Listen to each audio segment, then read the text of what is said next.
Good morning साथियों। आज हम इस क्लास के अंदर संत लालदास और संत जो रज्जब है हमारी, और इसके अलावा जो कुछ अन्य कवि है जिनकी रचनाओं के बारे में अक्सर पूछते हैं, उसके बारे में अध्ययन करेंगे। और इसके बाद में हमारा जो भक्ति काल है, उस भक्ति काल की जो निर्गुण शाखा थी, उस निर्गुण शाखा में जो ज्ञानाश्रयी कवि है, उन कवियों का जो वर्णन है वो लगभग कंप्लीट हो जाएगा। तो मैं बीएल लूणा मेरे यूट्यूब चैनल स्टडी टाइम में आपका हार्दिक स्वागत करता हूं। अगर आप मेरे चैनल पर पहली बार विजिट कर रहे हो तो चैनल को सब्सक्राइब कर ले, बेल आइकन को ऑल पे प्रेस कर ले, ताकि जब भी मैं कोई नया वीडियो अपलोड करूं तो उसका नोटिफिकेशन आपको तुरंत मिल सके। वीडियो आपको प्रत्येक दिन मॉर्निंग में 8 बजे मिल जाती है, तो कंटिन्यू आप वॉच करते रहे।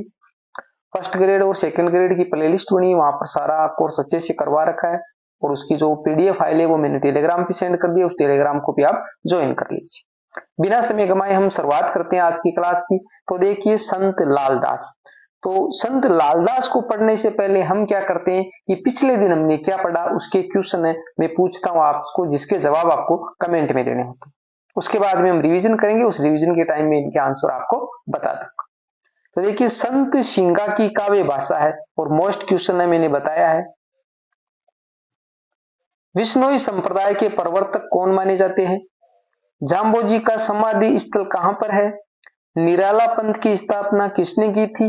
और समाधि योग ग्रंथ के रचनाकार है। 5 जो क्वेश्चन है जो हमारे कल वाले जो टॉपिक था उससे संबंध रखते, और इस टॉपिक को आपको अच्छे से पढ़ना है, क्योंकि ये हमारी हिंदी और जो जीके वाला पोर्शन है दोनों के लिए ये महत्वपूर्ण है। तो इनके 5 के जवाब आपको कमेंट में देने हैं, ठीक है। आपको 1 2 3 कितने भी जवाब आ रहे हो, क्योंकि कल वाली अगर क्लास आपने अच्छे से देखी है तो इसके आंसर आपको अच्छे से आ रहे होंगे। आप जवाब नहीं देते हो, इनके जवाब आप कमेंट में जरूर दिया करें।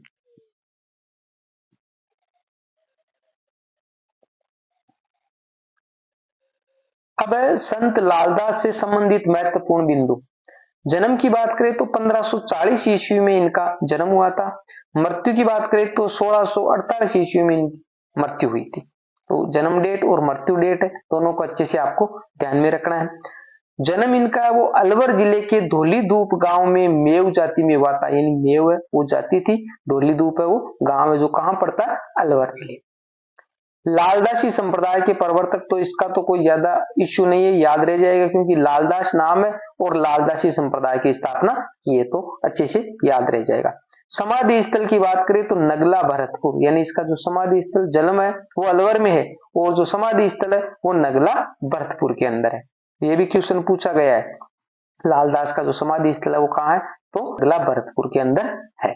आगे देखिए, इनकी रचनाओं का संकलन लालदास की चेतावनी नाम से किया गया है। अब देखो ये याद तो रह जाएगा, क्योंकि लालदास नाम है और लालदास की चेतावनी। अब देखो इसके अंदर कंफ्यूजन ये होता है कि एग्जामिनर क्या करता है कि अगर उस क्वेश्चन को टफ करना चाहे, थोड़ा कठिन करना चाहे, तो वहां पर जैसे ऑप्शन के अंदर हमारे जो ए, ब, स और द।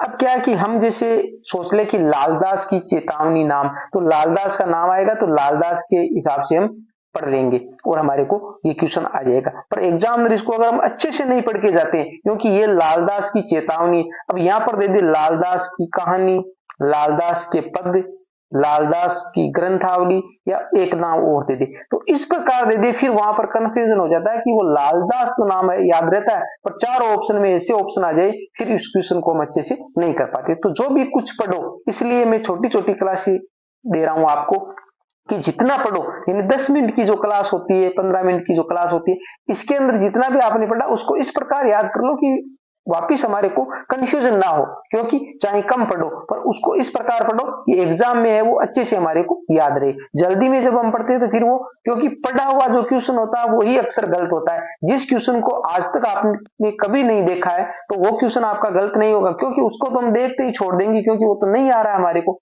क्वेश्चन गलत होने की संभावना वहां होती है कि जिसको हम आधा अधूरा पढ़ के जाते, सही तरीके से पढ़ के नहीं जाते पूरे ध्यान के साथ में, उस क्वेश्चन में ही गलती होने की संभावना ज्यादा होती है। तो ऐसे क्वेश्चनों को आप अच्छे से पढ़ के जाए, क्योंकि ये देखने में सरल लगते हैं, परंतु वहां जाकर फिर ये दिक्कत पैदा करते हैं कि वहां पर चेतावनी थी क्या थी।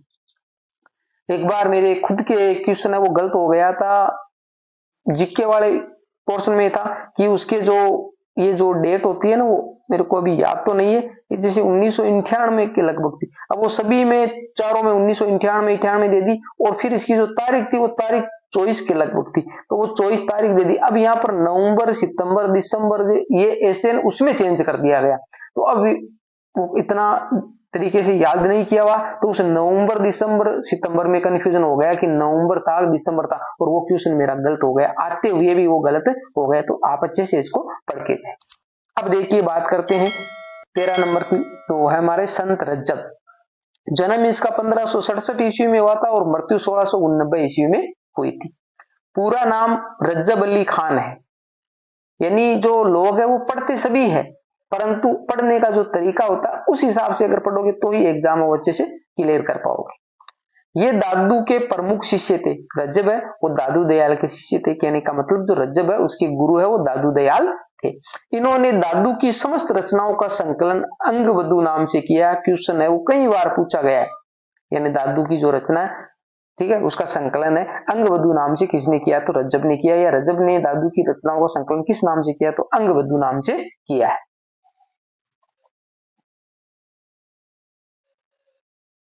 किया है। ये आजीवन दुल्हे के वेश में रही, यानी दादू का वो कौन सा शिष्य था जो आजीवन दुल्हे के वेश में रहा, रज्जब था।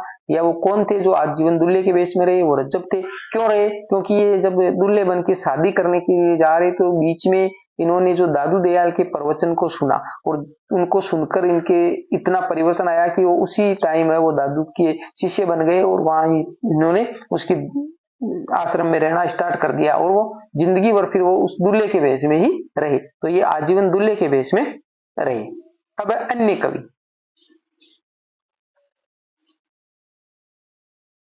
अन्य कवियों की बात करें तो गुरु गोविंद सिंह, जो चंडी चरित्र इनकी रचना है, जो कई बार पूछा गया क्वेश्चन है, तो मैंने यहाँ पर वो लिया है कि जो एग्जाम में अक्सर उन रचनाओं के बारे में पूछते, तो गुरु गोविंद सिंह है उसकी रचना चंडी चरित्र। गुरु अर्जुन देव है जिसकी रचना सुखमनी, 52 आखरी, 12 मासा। इन्होंने गुरु ग्रंथ साहिब का संकलन किया था, तो गुरु ग्रंथ साहिब का संकलन है अर्जुन देव ने किया है।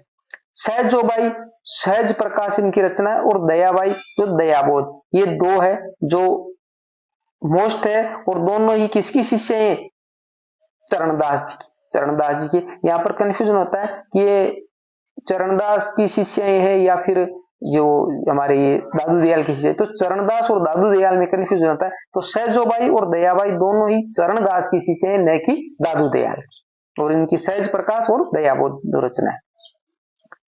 इसके बाद में अनंत दास, जो इनकी रचना कबीर परिचय, जो भी मैंने कबीर का जो वर्णन पढ़ा है उस टाइम भी आपको बता दिए। ये हमारा जो भक्ति काल था, भक्ति काल, उस भक्ति काल की दो शाखाएं थी, निर्गुण और सगुण, निर्गुण और सगुण।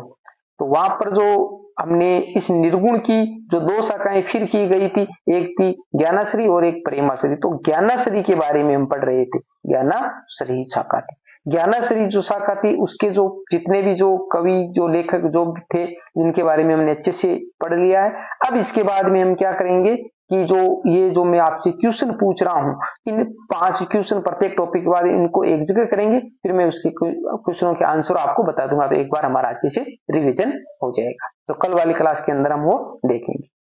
उम्मीद करता हूँ ये क्लास आपको अच्छी लगी होगी। अच्छी लगी है तो इसको जाते जाते लाइक जरूर किया करें। आप लाइक नहीं करते हो, अपने दोस्तों के साथ में भी शेयर करें, जो फायदा आपको मिल रहा है अपने दोस्तों को भी मिल सके, क्योंकि कहावत है कर भला तो हो भला, इसलिए आप शेयर इसको जरूर किया करें।